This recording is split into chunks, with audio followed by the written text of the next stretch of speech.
Guys फियांशी educator में आप सबका स्वागत है। तो गाइस हमने chapter number 3 change in profit sharing ratio among the existing partner शुरू किया हुआ है और आज मैं उसी चैप्टर में से एक नया टॉपिक लेकर आई हूँ। टॉपिक का नाम है गुडविल यानी कि ख्याति यानी कि रेपुटेशन।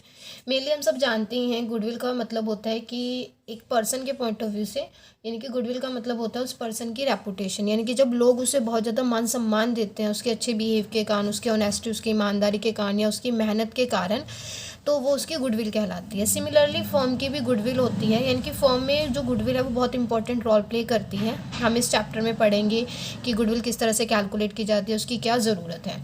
तो मेनली गुडविल होता क्या है कि एक जो फर्म है उसकी रेपुटेशन, यानी कि उसके जो ओनर हैं उनकी मेहनत, उनकी ईमानदारी, उनकी लगन, उनके अच्छे बिहेवियर के कारण जब ग्राहकों को वो अच्छी अच्छी सर्विसेज प्रोवाइड करते हैं तो जो कस्टमर होते हैं वो उनकी सर्विस से सेटिस्फाई होती हैं और वो बार बार उन्हीं के प्रोडक्ट को खरीदते हैं, क्योंकि उनको उनकी सर्विस, उनकी क्वालिटी, उनका प्राइस सब अच्छा लगता है, सब ठीक लगता है, जिस वजह से वो बार बार फ्यूचर में उसी प्रोडक्ट को खरीदते हैं। यानी कि एक तरह से उस फर्म, उस ऑनर, उस प्रोडक्ट की गुडविल है जो वो इंक्रीज़ हो जाती है। और जब फर्म की जब गुडविल इंक्रीज़ होती है और वो प्रोडक्ट को बार बार परचेज़ करता है कस्टमर, तो ऑटोमेटिकली फर्म के जो प्रॉफिट हैं वो भी इंक्रीज़ हो जाते हैं। तो इन शॉर्ट जो गुडविल है वो फर्म की हेल्प करती है प्रॉफिट को इंक्रीज़ करने में। यानी कि अगर हमें एक्स्ट्रा प्रॉफिट अर्न करनी है तो एक फर्म को अच्छी रेपुटेशन और अच्छी गुडविल बनाना बहुत ज़्यादा ज़रूरी है। तो मेनली गुडविल होता क्या है कि एक जो भी फर्म है वो अपने अच्छे काम, अपनी मेहनत, अपनी ईमानदारी के कारण, अपने अच्छे व्यवहार के कारण जो रेपुटेशन अर्न करती है वो उसकी गुडविल कहलाती है। और गाइस जो गुडविल है वो एक इंटेंजिबल एसेट है, यानी कि वो अमूर्त संपत्ति है। उसको हम देख व छू नहीं सकते, सिर्फ फील कर सकते हैं कि हाँ इस पर्सन की इतनी रेपुटेशन है या इसके प्रोडक्ट को बार बार खरीदा जा रहा है, मार्केट में इस प्रोडक्ट की इतनी डिमांड है, तो एक तरह से उसकी गुडविल जो है वो इंक्रीज़ है। तो वो एक इंटेंजिबल एसेट है, उसको हम देख नहीं सकते, ना छू सकते हैं, सिर्फ महसूस कर सकते हैं। और अगर गुडविल अच्छी होगी ना तो जो टेंजिबल फैक्टर्स होते हैं ना एक फॉर्म के अंदर वो एफिशिएंटली वर्क करेंगे, यानी कि उनको अच्छे से यूज़ किया जा सकता है। क्योंकि अगर गुडविल ही अच्छी नहीं है तो जो टेंजिबल फैक्टर हैं उनका कुछ काम नहीं है, यानी कि वो हमारी सेल को इंक्रीज़ करने में हेल्पफुल नहीं हो सकते। Next point is it is a valuable asset. जो गुडविल है उसकी अपनी एक वैल्यू होती है, हम इसकी वैल्यू कैलकुलेट कर सकते हैं, यानी कि इसका अपनी एक अमाउंट होती है। जब भी कोई फर्म अपना बिजनेस बेचती है तो वो अपनी एसेट या लाइबिलिटी से एक्सेसिव जो भी पैसा रिसीव करती है, यानी कि अपनी एसेट से ज़्यादा जितने भी पैसे की डिमांड करती है तो वो अपनी गुडविल की ही डिमांड कर रही होती है। Next it helpful in creating more profit. तो मैंने बताया है कि जो गुडविल है वो फ्यूचर में अगर गुडविल अच्छी है किसी प्रोडक्ट की तो कस्टमर उस प्रोडक्ट को बार बार खरीदते हैं, अगेन एंड अगेन वो उसी प्रोडक्ट को खरीदते रहते हैं, जिस कारण फ्यूचर में उस प्रोडक्ट की सेल के कारण के जो प्रॉफिट हैं वो भी ऑटोमेटिकली इंक्रीज़ हो जाते हैं। Next one is it is liable to constant fluctuation. ये एक बहुत इंपॉर्टेंट पॉइंट है कि जो गुडविल है उसमें जो फ्लक्चुएशन आती रहती है, मतलब गुडविल हमेशा सेम नहीं रहती। ज़रूरी नहीं है कि एक पर्सन 2-3 साल पहले उसकी रेपुटेशन अच्छी थी तो आज भी उसकी रेपुटेशन अच्छी हो, यानी कि जो गुडविल है उसमें फ्लक्चुएशन आते रहते हैं, कभी वो बहुत ज़्यादा हो जाती है और कभी वो बहुत कम भी हो सकती है। तो मतलब ये मेनली प्रॉफिट्स पे ही डिपेंड करता है। जाहिर सी बात है अगर गुडविल कम हो जाएगी तो सेल कम हो जाएगी और सेल कम होगी तो प्रॉफिट पे इसका जो है नेगेटिव इफेक्ट पड़ जाएगा। तो इसमें फ्लक्चुएशन आते रहते हैं, कभी भी गुडविल हमेशा सेम नहीं रहती है। जो चीज़ आज फेमस है कल को वो फेमस रहे ना रहे वो फॉर्म के ऊपर, उसके काम के ऊपर ही डिपेंड करती है। Next one it is valuable only when entire business is sold. हम गुडविल की वैल्यू तभी फाइंड करते हैं जब पूरे का पूरा जो बिजनेस है, जो पूरी की पूरी फर्म है वो सेल हो रही हो। हम अकेली गुडविल किसी को सेल नहीं कर सकते, यानी कि जैसे कोई शॉप है, उस शॉप की अच्छी खासी गुडविल है तो वो शॉप जब सेल होगी तभी उसकी गुडविल भी सेल होगी। ये नहीं है कि हम शॉप अपने पास रख रहे हैं और अपनी गुडविल किसी और पर्सन को ट्रांसफ़र करते, ऐसा कुछ नहीं होता। Next one it is difficult to place an exact value of on goodwill.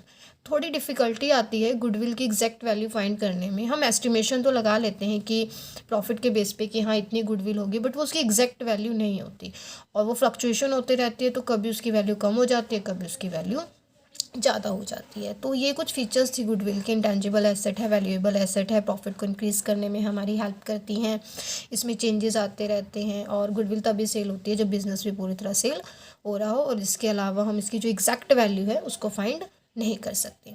फिर इसके कुछ फैक्टर इफेक्टिंग है जो गुडविल की वैल्यू को इफ़ेक्ट करते हैं, यानी कि कौन कौन से ऐसे तत्व हैं जो गुडविल को इफ़ेक्ट करते हैं।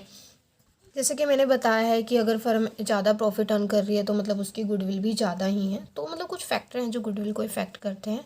जो फर्स्ट फैक्टर है favourable location of the business. देखो अगर आपका बिजनेस एक ऐसी जगह है जो फेवरेबल है, जहाँ पहुँचना हर एक पर्सन के लिए आसान है, या जहाँ पे हर चीज़ अवेलेबल है और हर एक पर्सन वहाँ पे आसानी से पहुँच सकता है, मतलब एक सुविधाजनक स्थान पे अगर हमारा बिजनेस है तो लोग हम वहीं से प्रोडक्ट को खरीदेंगे, सेल इंक्रीज़ होगी और गुडविल भी इंक्रीज़ ऑटोमेटिकली हो जाती है। Next one is efficiency of management. अगर जो बिज़नेस है उसमें उसको जो चला रहे हैं बंदे वो बहुत ही ज़्यादा स्किल वाले हैं, नॉलेज वाले हैं, एफिशिएंट है, उन्हें मैनेजमेंट अच्छे से करनी आती है, मतलब अगर वो मैनेजमेंट का काम बहुत अच्छे से करते हैं, यानी कि फॉर एग्ज़ाम्पल किसी शॉप में हम जा रहे हैं कुछ भी खाने के लिए और वहाँ पे चेयर्स वगैरह वेल मैनेज्ड हैं, मतलब हर चीज़ वहाँ पे अच्छे से मैनेज्ड हैं, तो हम बार बार वहीं पे जाते हैं। वहाँ की सर्विस भी बहुत अच्छी है मान लो, तो हम बार बार वहीं पे जाते हैं। तो इस तरह से एक तरह से उसकी जो गुडविल है वो क्या हो जाती है, इंक्रीज़ हो जाती है। Next one is longevity of the business. देखो बिजनेस जितना पुराना होता है उसकी गुडविल उतनी ही पुरानी और उतनी ही अच्छी होती है, बट जब बिज़नेस नया होता है तो गुडविल को क्रिएट करने में बहुत ज़्यादा टाइम लग जाता है। तो न्यू बिज़नेस की गुडविल इतनी नहीं होती, बट पुराने बिज़नेस को बहुत टाइम से चल रहा है तो बहुत लोग उसे जानते होते हैं। Next one is nature of goods. Nature of goods देखो हमारे पास दो तरह के गुड्स होते हैं। एक होते हैं जो हम डेली रूटीन में यूज़ करते हैं, जैसे हमारा ग्रोसरी का सामान हो जाता है, और कुछ ऐसे गुड्स भी होते हैं जो हम कभी कभी परचेज़ करते हैं, यानी कि एक तरह से इनको हम बोल सकते हैं कि महंगे जो प्रोडक्ट्स होते हैं, यानी कि जो जैसे फैशन की जो चीज़ें होती हैं, तो दो तरह के हमारे प्रोडक्ट है। देखो अगर आप ऐसे प्रोडक्ट यूज़ कर रहे हो जो डेली यूज़ में है तो उसके लिए हम मेनली एक ही पर्सन से है जो बार बार सामान परचेज़ करते हैं। जब भी हम जाते हैं, मतलब डेली यूज़ में जो चीज़ें होती हैं वो उनकी जो डिमांड है वो भी सेम होती है। हमें पता ही है कि ये जो पर्सन है वो हमसे ही सामान को परचेज़ करेगा, तो मतलब वस्तुओं की मांग, यानी कि इसमें जो जितने भी हमारे प्रोडक्ट हैं उनकी जो डिमांड होती है वो स्टेबल रहती है। और जब डिमांड स्टेबल है, जब पर्सन हमसे ही बार बार वो सामान खरीदता है तो प्रॉफिट इंक्रीज़ हो जाते हैं और जिस वजह से गुडविल भी ऑटोमेटिकली इंक्रीज़ हो जाती है। तो और अगर हमें ऐसी चीज़ें चाहिए हैं जो महंगी होती हैं, यानी कि जो हम कभी कभी ही खरीदते हैं, जैसे फैशन की चीज़ें होती हैं, तो ये क्या करते हैं, ये हम कभी भी किसी एक पर्टिकुलर शॉप से नहीं खरीदते। हम बहुत सारी जगह सर्च करते हैं कि इस प्रोडक्ट का जो प्राइस है यहाँ पे क्या है, किसी दूसरी शॉप पे क्या है, तो उस बेस पे ही हम उस प्रोडक्ट को परचेज़ करते हैं। तो इसका मतलब ये है कि जो डेली रूटीन वाले प्रोडक्ट होते हैं उनकी डिमांड तो स्टेबल होती है, और डिमांड स्टेबल है तो गुडविल भी इंक्रीज़ हो जाती है।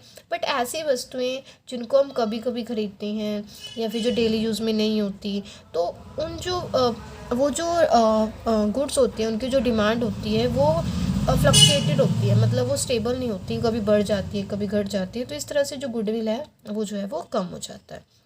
Next is possession of license. देखो अगर हम कोई बिज़नेस शुरू कर रहे हैं और वो लाइसेंस लेके शुरू कर रहे हैं, तो मतलब अगर फर्म के पास लाइसेंस है किसी भी प्रोडक्ट को सेल करने का या किसी फर्म को शुरू करने का, तो उसकी गुडविल अच्छी होती है। बट बिना लाइसेंस के हम बिज़नेस में सर्वाइव ही नहीं कर सकते, मार्केट में सर्वाइव ही नहीं कर सकते, यानी कि विदाउट लाइसेंस बिज़नेस करना मुश्किल हो जाता है। तो इससे उसकी गुडविल भी जो है वो कम आती है, यानी कि लीगल बिजनेस है तो गुडविल ऑटोमेटिकली ज़्यादा ही होगी, लोग उसी से प्रोडक्ट खरीद भी देंगे। बट अगर इलीगल बिजनेस है तो उसकी रेपुटेशन पे भी हमेशा बनी रहती है, यानी उसकी गुडविल है वो कभी भी कम हो सकती है। Next one is monopolistic and other right. Monopolistic का मतलब होता है एकाधिकार।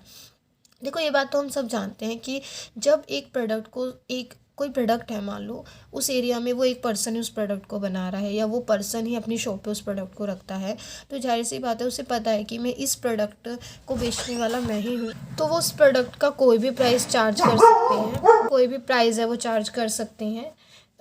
यानी कि एक तरह से उन्हें राइट मिल जाता है कि जो भी प्रोडक्ट है, क्योंकि वो अकेले ही सेल करने वाले हैं, एकाधिकार है, मोनोपोलिस्टिक है, तो यानी कि उनकी जो सेल है, क्योंकि वही बेचने वाले हैं तो सब लोग उन्हीं से परचेज़ करते हैं, तो ऑटोमेटिकली उनकी जो सेल है वो इंक्रीज़ हो जाती है।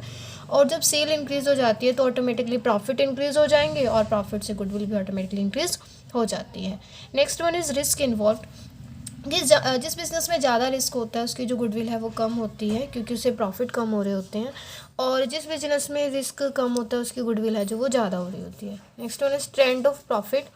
अगर आपको बहुत टाइम तक, यानी कि पिछले सालों में बहुत सारे सालों में, पिछले सालों में आपको प्रॉफिट से प्रॉफिट हो रहे हैं, आप प्रॉफिट ही अर्न कर रहे हो पिछले बहुत सारे सालों से, तो आपकी जो गुडविल है वो भी इंक्रीज़ हो जाती है। बट अगर आप प्रॉफिट की जगह लॉस अर्न कर रहे हो तो गुडविल इंक्रीज़ नहीं होती, क्योंकि प्रॉफिट हो रहे हैं तो आपकी रेपुटेशन अच्छी हो जाएगी मार्केट के अंदर, ठीक है।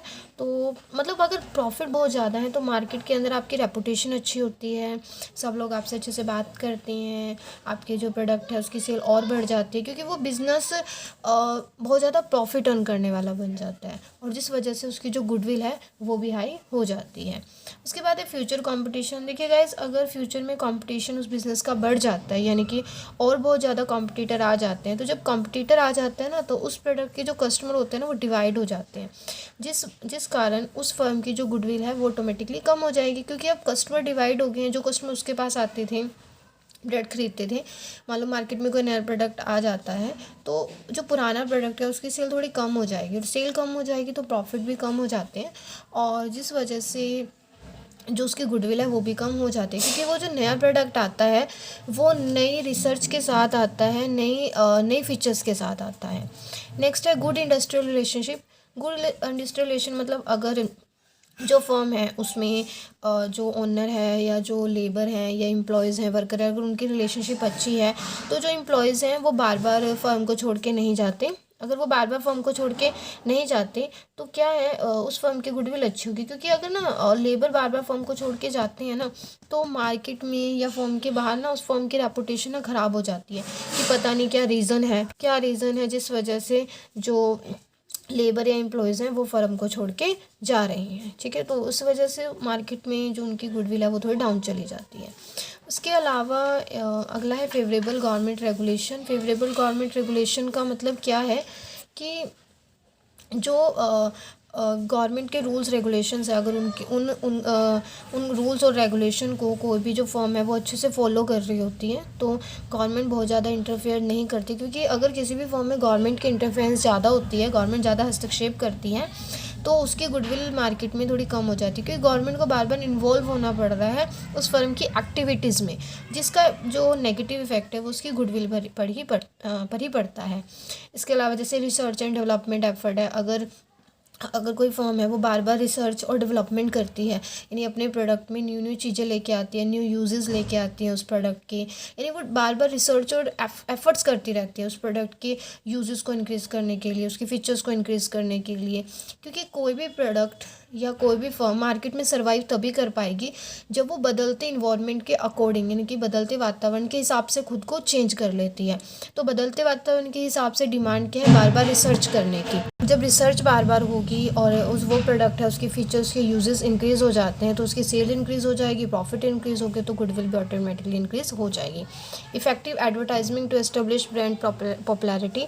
अगर हम अपने ब्रांड को पॉपुलर करना चाहते हैं और अगर हम एडवर्टाइजमेंट पे अच्छा खासा खर्च करते हैं, जो एडवर्टाइजिंग है हमारी वो इफ़ेक्टिव होती है, तो जो कस्टमर है उस प्रोडक्ट के बारे में पहले ही अवेयर हो जाते हैं, और जब उस प्रोडक्ट के बारे में अवेयर होते हैं, उस प्रोडक्ट के बारे में जानते हैं, उन्हें वो प्रोडक्ट अच्छा लगता है तो वो उस प्रोडक्ट को ख़रीदते हैं, और ख़रीदने से सेल इंक्रीज़ हो जाएगी, वो प्रोडक्ट जो है उसका जो ब्रांड है वो पॉपुलर हो जाएगा। मतलब कि कुछ लोग होते हैं जो ब्रांडेड चीज़ें ही ज़्यादा पसंद करते हैं, तो जब कोई भी नया ब्रांड आ रहा है मार्केट के अंदर या कोई भी पुराना ब्रांड है अगर उसे मार्केट के अंदर रहना है तो एडवर्टाइजमेंट इफेक्टिव होनी बहुत ज़्यादा ज़रूरी है।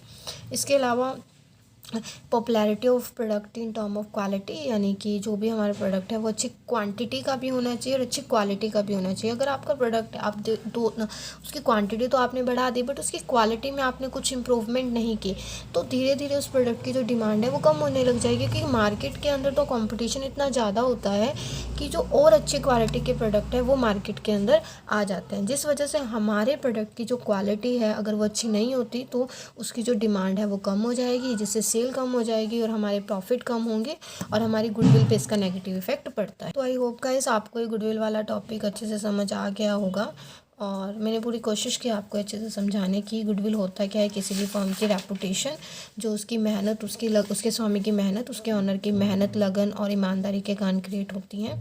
तो इस वीडियो को हम यही खत्म। अगर आपको वीडियो अच्छी लगी हो तो लाइक, शेयर एंड सब्सक्राइब करना ना भूलें। Thank you so much.